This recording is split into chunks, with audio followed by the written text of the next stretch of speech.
consumers are now doubly protected, am I right? Correct. First, in the fact that prescribed debt, once you acknowledge and you say, this debt is mine, but it is prescribed. First, when a creditor used to call you, a consumer had the right to say, look, I acknowledge the debt, but the debt is prescribed. I'm no longer liable for it. Please do not call me again.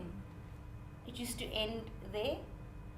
Now what you're saying is that if a consumer who does not know what their rights are with regards to prescription manages to be intimidated and says, out of fear for my life and all my possessions, I'm going to pay you 50 Rand a month. That is now an offense. Correct.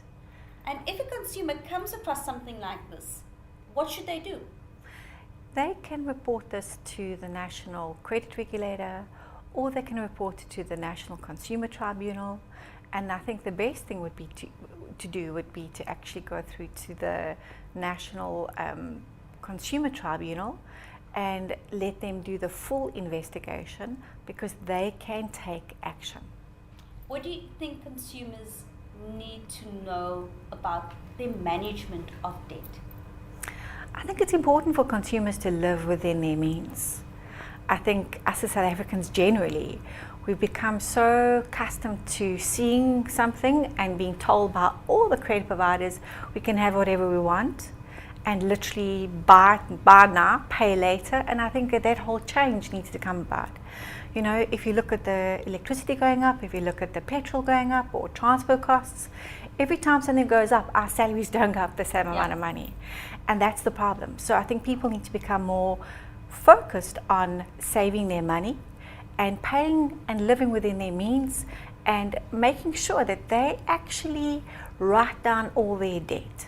If they have a list of all their debt and add their debt up and look at it every single month, they are less likely to go and to spend more money knowing that they got the debt, than actually just going and trying to get more credit. And in terms of prescribed debt? Well, prescribed debt, you know, it's, if you found that you have been paying prescribed debt, you can take action. You can even phone a debt counsellor and ask a debt counsellor to please help you. So are we saying that we have now reached the death of prescribed debt?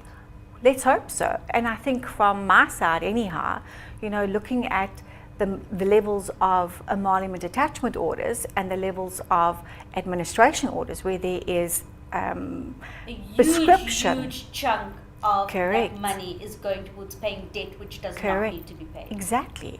You know, that money effectively now needs to be paid back to the consumer.